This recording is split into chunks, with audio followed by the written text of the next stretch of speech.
अपने माता पिता के साथ फतेहगंज कस्बे में रहती थी। एक दिन शालिनी के पिता ड्यूटी से लौटकर कहते हैं, मेरा ट्रांसफर नैनापुर गांव में हो गया है। पापा, मैंने अपने दोस्तों से सुना है कि नैनापुर गांव में चुड़ैल रहती है जो लोगों की आंखें निकाल कर ले जाती है। ऐसा कुछ नहीं है बेटा, और 6 महीने की तो बात है, फिर हम यहाँ वापस आ जाएंगे। शालिनी का परिवार नैनापुर में एक किराए का मकान लेकर रहने लगता है। शालिनी की शादी तय हो चुकी थी। वो अक्सर देर रात तक बालकनी में अपने होने वाले हस्बैंड से बातें किया करती थी। एक दिन पड़ोस वाली औरत शालिनी के घर आती है। मैंने देखा है आपकी बेटी रात के 2 बजे तक बालकनी में खड़े होकर बातें करती रहती है। उससे कहिए 11 बजे के बाद घर से बाहर ना निकला करे। क्या आपको पता नहीं कि गांव में आंखें निकालने वाली भूतनी घूमती रहती है? बहन जी, हम इन सब अंधविश्वासों पर यकीन नहीं करते। एक रात जब शालिनी की माँ और पिता सो रहे थे तो दोनों को अचानक शालिनी के चीखने की आवाज आती है। वो दोनों दौड़कर ऊपर शालिनी के कमरे में जाते हैं। माँ, मुझे कुछ दिखाई नहीं दे रहा। वो चुड़ैल, माँ वो चुड़ैल मेरी आंखें ले गई। मेरी बच्ची, ये क्या हो गया? जब लड़के वालों को पता लगता है कि शालिनी अंधी हो गई है तो वे शादी तोड़ देते हैं। माफ करना शालिनी, मेरे घर वाले ये शादी करने के लिए मना कर रहे हैं। पिताजी, मुझे मेरी आंखें वापस चाहिए।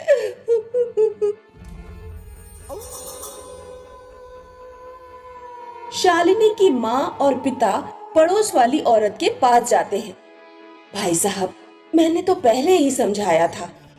बहन जी, वो चुड़ैल कौन है, कहाँ से आती है, कहाँ चली जाती है और वो लोगों की आंखें क्यों ले जाती है? पूरी तरह सही सही बात तो किसी को भी नहीं पता, लेकिन गांव वाले बताते हैं वो चुड़ैल तो सिर्फ एक नौकर है, उसके पीछे एक तांत्रिक का हाथ है। तांत्रिक ने चुड़ैल को गुलाम बना रखा है। अगर हम उस चुड़ैल का पीछा करें तो शायद हम तांत्रिक तक पहुंच जाएं और पता लगा ले कि वो चुड़ैल से ऐसे काम क्यों करवाता है। गांव के कुछ लोगों ने ऐसा करने की कोशिश की, लेकिन फिर वो लौटकर कभी नहीं आए। चाहे जो भी हो, लेकिन अपनी बच्ची की आंखों के लिए हमसे जो हो सकेगा हम करेंगे। एक रात शालिनी की माँ अपनी असली आंखों के ऊपर नकली आंखें लगाकर गांव के चौराहे पर खड़ी हो जाती है। रात के 1 बजे चुड़ैल आती है। शिकार, वो भी चौराहे पर। चुड़ैल शालिनी की माँ की ऊपर की नकली आंखें निकालकर ले जाती है। फिर शालिनी के मम्मी पापा चुड़ैल के पीछे पीछे जाते हैं। चुड़ैल जंगल में एक टूटे फूटे मकान में घुस जाती है। शालिनी के माता पिता मकान में झांक कर देखते हैं। अंदर एक तांत्रिक आग वगैरह जलाकर मंत्र पढ़ रहा होता है। आ गई मेरी गुलाम चुड़ैल। ये लीजिए मेरे आका। अरे मूर्ख, ये तो नकली आंखें हैं, किसी ने तुझे बेवकूफ बना दिया। मैं आपको 100 लोगों की आंखें लाकर दे चुकी हूँ, अब मुझे आजाद कीजिए। अभी नहीं, अभी तुझे 50 लोगों की आंखें लाकर और देना है। शालिनी के माता पिता तुरंत पुलिस को फोन कर देते हैं। पुलिस आकर तांत्रिक को पकड़ लेती है।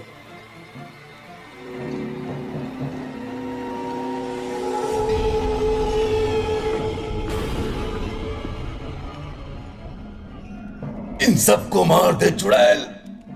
नहीं, अभी तक मैंने तेरी बात मानी, बहुत लोगों को मारा, लेकिन अब मैं तेरी बात नहीं मानूंगी। पुलिस वाला तांत्रिक के माथे पर रिवॉल्वर रखकर पूछता है, क्यों करता है ये सब? मैं ये आंखें अंग तस्करों को बेच देता हूं। एक आंख का जोड़ा लाखों में बिकता है। तूने चुड़ैल से जितने लोगों की आंखें निकलवाई हैं, चुड़ैल से कहकर उनकी आंखें वापस ठीक करवा, वरना तुझे यहीं गोली से उड़ा दूंगा। नहीं नहीं, ऐसा मत करना।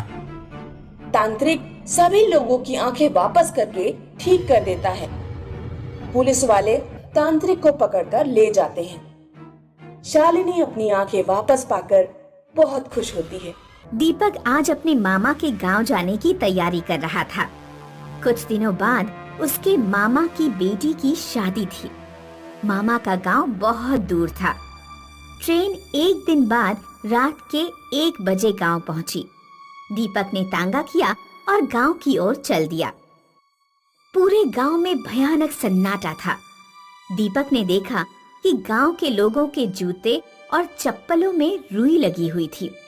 उनके चलने पर बिल्कुल भी आवाज नहीं हो रही थी और सभी लोग अपने मुंह पर उंगली रखे हुए थे। दीपक ने तांगे वाले से कुछ बात करनी चाही, लेकिन तांगे वाले ने मुंह पर उंगली रखकर दीपक को बोलने से रोक दिया।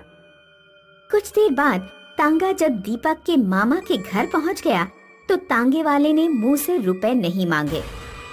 उसने एक तख्ती दिखाई जिस पर 20 लिखे हुए थे। तांगे वाले ने रुपए लिए और चला गया। दीपक के मामा भी मुंह पर उंगली रख कर आए और राहुल को घर के अंदर ले गए। मामा, ये किस तरह का गांव है जहाँ कोई कुछ बोल ही नहीं रहा? मुंह पर उंगली और जूते चप्पलों के नीचे रुई, इन सब का क्या मतलब है? आज तुम काफी थक गए होगे, खाना खाकर सो जाओ। कल सुबह मैं तुम्हें सब कुछ बताऊंगा। अगले दिन दीपक के मामा ने दीपक को बताया, रात में इस गांव में शोर मचाना बिल्कुल मना है, क्योंकि यहाँ एक भूतनी आती है जो शोर मचाने वालों के कान काट कर ले जाती है। दिन में कुछ भी बोल सकते हो, लेकिन रात में किसी तरह का शोर मत करना। कुछ बोलना हो तो धीमे से बोलना। तुम्हारी आवाज घर के बाहर नहीं जानी चाहिए, वरना कान और जान दोनों खतरे में पड़ सकते हैं। अगर भूतनी को ज्यादा गुस्सा आ जाए तो कान काटने के साथ साथ वो जान भी ले लेती है। अपने मामा की बातें सुनकर दीपक सहम गया। मामा, तो क्या शादी में डीजे नहीं बजेगा? डीजे बजेगा, लेकिन सिर्फ दिन में। सूरज डूबते ही डीजे बंद कर दिया जाएगा। रात में दीपक को डर के मारे नींद नहीं आ रही थी। 2 बजे के करीब उसने किसी कुत्ते के भौंकने की आवाज सुनी। दीपक पानी पीने के बहाने उठकर गया और थोड़ा सा दरवाजा खोलकर उसने बाहर देखने की कोशिश की। भूतनी गांव में घूम रही थी। एक कुत्ता उसके ऊपर भौंक रहा था। दीपक ने देखा कि भूतनी ने कुत्ते का मुंह पकड़ लिया और उसे उठाकर अपने साथ ले गई। अगले दिन सुबह उठकर दीपक जब बाहर गया तो उसने वही कुत्ता देखा। कुत्ते के कान गायब थे। शादी के एक दिन पहले डीजे आया। गांव के लोग डीजे पर दिन में नाच लिए। रात होते ही डीजे बंद कर दिया गया और उसे उठाकर घर के पिछवाड़े में रख दिया गया। मामा की लड़की रेखा, जिसकी शादी थी, अपनी एक सहेली से बातें कर रही थी। शादी के बाद सारी मौज मस्ती खत्म हो जाएगी, फिर तो कोई मुझे डीजे पर नाचने नहीं देगा। क्यों ना आज मैं और तू डीजे पर नाच ले? लेकिन रात हो चुकी है, कहीं भूतनी आ गई तो? शादी से पहले ये मेरी अंतिम ख्वाहिश है, मैं इसे पूरा करना चाहती हूँ। इस समय मम्मी और पापा भी घर पर नहीं हैं। रेखा और उसकी सहेली ने डीजे चला दिया और दोनों नाचने लगी। तभी भूतनी वहां आ गई। लगता है तुम दोनों को मौत से डर नहीं लगता। तुम दोनों के कान काटने ही पड़ेंगे। रेखा की सहेली तो भाग गई, लेकिन भूतनी ने रेखा को पकड़ लिया और उसके कान काट कर ले गई। कुछ देर बाद दीपक के मामा मामी घर लौटे। उन्होंने जब रेखा को रोते हुए देखा तो वे सब कुछ समझ गए। बेटी, क्या तू पागल हो गई थी? सब कुछ जानते हुए तूने डीजे क्यों चलाने दिया? अब पता नहीं बिना कान की लड़की से से लड़के वाले शादी करेंगे भी या नहीं। पापा, उस चुड़ैल को मेरे कान ले जाने का क्या अधिकार है? वो हम गांव वालों को शोर मचाने पर क्यों दंडित करती है? मुझे अपने कान वापस चाहिए। मामा ये सही कह रही है, हमें किसी तरह उस चुड़ैल को मारना होगा। दीपक ने गांव के बड़े बूढ़ों से बात की तो उन्होंने बताया कि पहाड़ी पार एक तांत्रिक रहता है।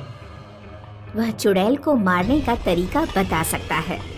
दीपक और उसके मामा पहाड़ी पार के तांत्रिक के पास पहुँचे। तुम्हारे गांव में आने वाली चुड़ैल बहुत पुरानी है। कई दशक पहले गांव में एक लड़की पैदा हुई थी। उसे एक अजीब बीमारी थी। किसी भी तरह के शोर से उसके सिर में दर्द हुआ करता था। एक बार उस लड़की के पड़ोस के घर में शादी हुई। खूब ढोल धमाके बज रहे थे और लड़की का सर दर्द से फटा जा रहा था। उसने शादी वाले घर में जाकर विनती की कि ज्यादा शोर ना मचाया जाए, लेकिन उसकी कौन सुनता। जब लड़की से दर्द सहन नहीं हुआ तो उसने आत्महत्या कर ली। उसी की आत्मा तुम्हारे गांव में भटकती है और शोर मचाने वालों के कान काट कर उसे दंड देती है। अगर तुम्हें उसे मारना है तो गांव में ढेर सारे ढोल धमाके बजाकर खूब शोर का इंतजाम करना पड़ेगा। दीपक के मामा ने गांव जाकर सारी बात गांव के मुखिया को बताई। एक रात चुड़ैल को मारने का इंतजाम किया गया। बड़े बड़े ढोल मंगाकर हर घर के आंगन के सामने रख दिए गए।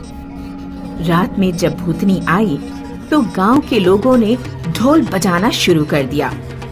हर तरफ से शोर की आवाज सुनकर भूतनी बुरी तरह चिल्लाने लगी और पागल जैसी हो गई। गांव वालों ने शोर मचाना जारी रखा। कुछ देर बाद भूतनी के शरीर से आग की लपटें निकली और वह जलकर राख हो गई। भूतनी के मरते ही जिन लोगों के कान कटे थे, उनके कान वापस आ गए।